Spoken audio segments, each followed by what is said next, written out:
Some good stuff. That's some good stuff.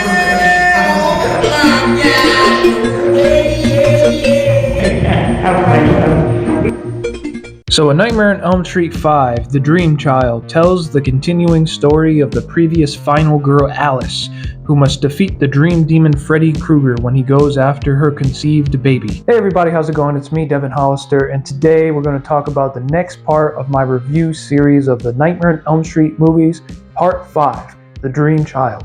As I said in my last 4 parts now, I am doing a whole review series of every single movie in the Nightmare on Elm Street franchise, starting all the way from the 1984 original all the way to the 2009-2010. I still can't remember what fucking year that remake is in, but all the way to that damn remake, we're doing every single movie.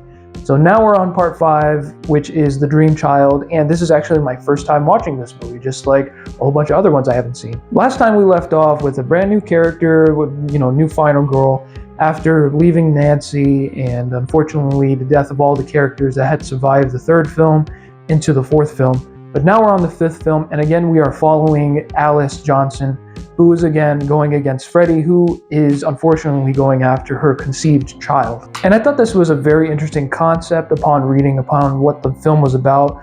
Like I said, I've never seen this film. I was very interested in seeing how they were going to continue the story. I didn't know they were going to bring back Alice, so that was a surprise for me, which was good because I liked Alice. She was one of the biggest positives of the 4th film for me, so it was cool to see her again. She's kind of even kind of like, she's part of the troupe now with with Nancy and Christian, and now it's Alice, who I think might be the 2nd best in my opinion. So without further ado, let's just get into what are the good things that I did like about this movie. And just straight direct there, Alice is my biggest positive of this movie. She's an awesome character and an awesome final girl. So it was such a pleasure again to see her in this film and go against Freddy. And she's a bit more vulnerable this time because before at the the end of the movie, she was doing all kinds of kung fu fighting with Freddy. It was a weird ending, but this movie she's more vulnerable of a character because now she has a child, which she doesn't learn at first, but she does have a child conceived from Dan, from the last film as well. You're gonna be fine. What do you mean? What's he talking about? What's wrong with me? Nothing. You're just a little pregnant. And so now she's got a bit more at risk here, a lot more at stake, because now this is a child that she didn't plan for, but she is excited for, and Freddy is unfortunately after her, so for some reason, so he can come back or something like that. I totally forget the whole situation, but it was very interesting, and she actually meets her child through her dreams, as he's a bit more grown, like he's about like 9 years old, 8 years old, something like that, and she actually is able to talk to him through her dreams, and she's able to protect him through her dreams from Freddy. So it just really gave all the more reason why I really thought Alice was a great protagonist. She's a great mom. She is able to be a great protector, and of course she's kicking Freddy's ass again. And a follow-up to that is that we also get a bit more story with Amanda Krueger, who had an appearance in the 3rd film, Dream Warriors.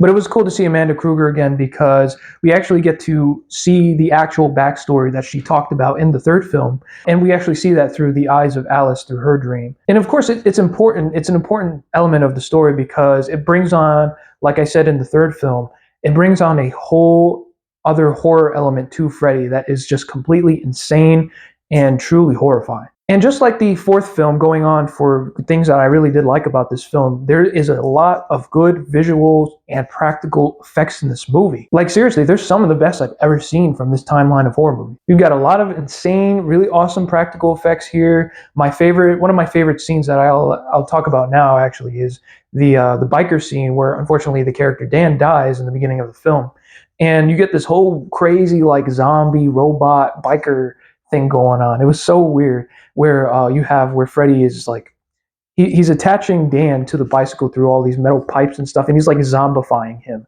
and it's so weird and it's so great, but it's such good practical effects, and it's like, how the hell did they do this?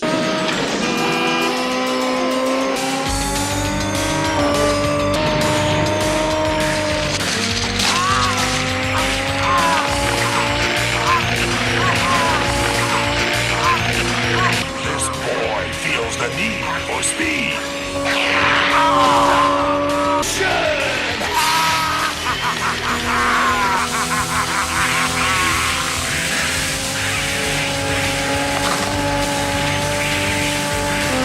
But this scene was really cool. That's just a perfect example of some of the really good practical effects that they do and that they follow up from the fourth film. And the visual design as well. They're not perfect, but they're still cool in my opinion. Like there's the scene in the beginning where Alice is walking towards the whole mental asylum. In the background, it looks like a giant castle.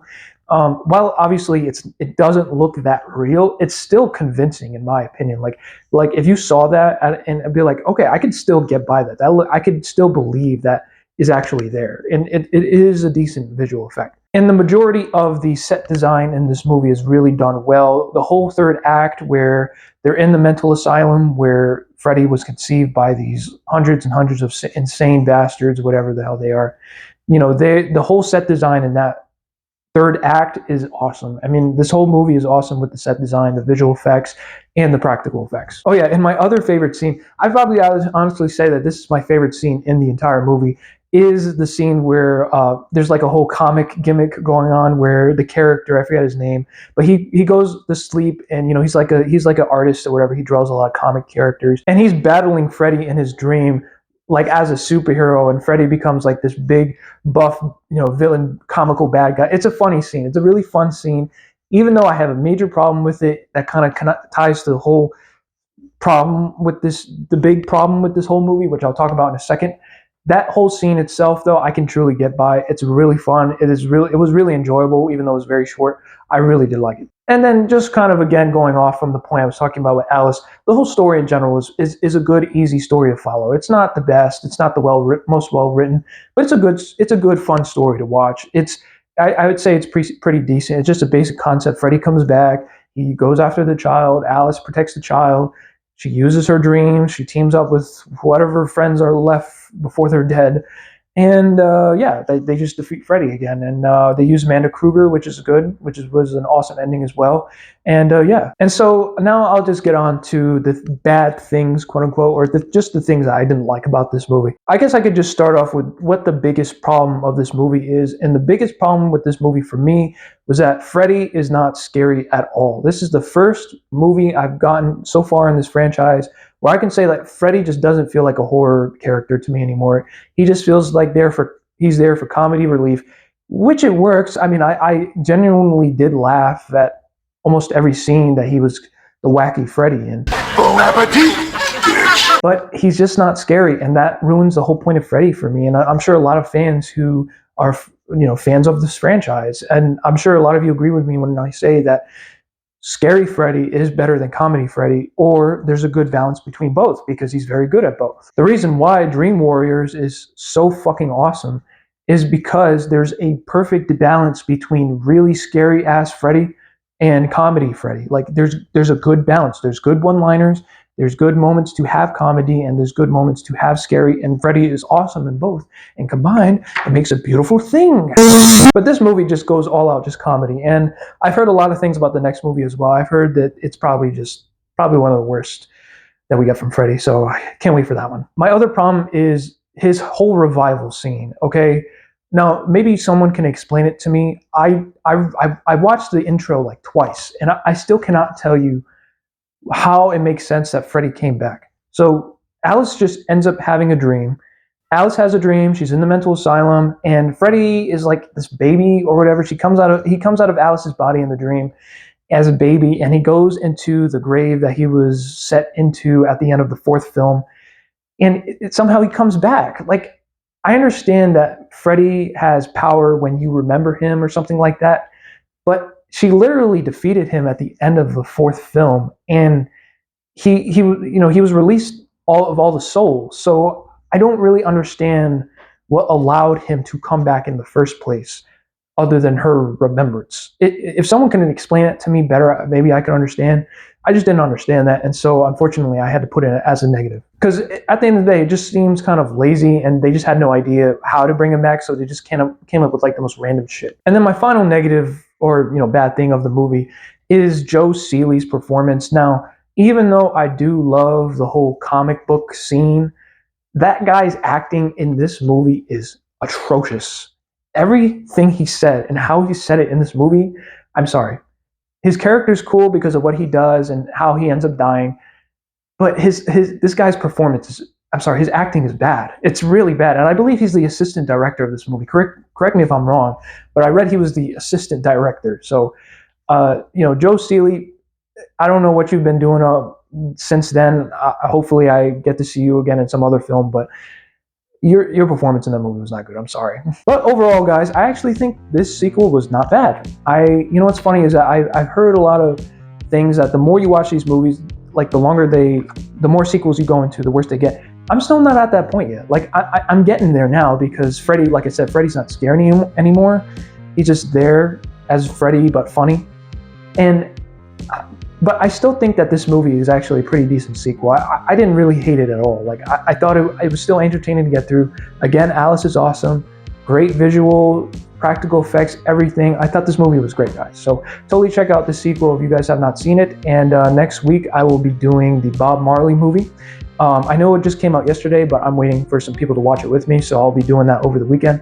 And then I'll also be doing part 6, and I believe we should be almost we're halfway done with this series now. So I'm definitely going to try and speed it up so that we can continue to do other movie franchises as well.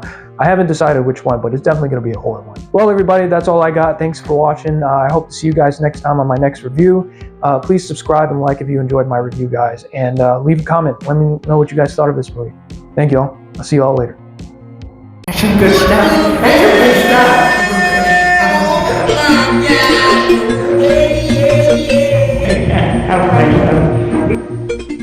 Bon appetit!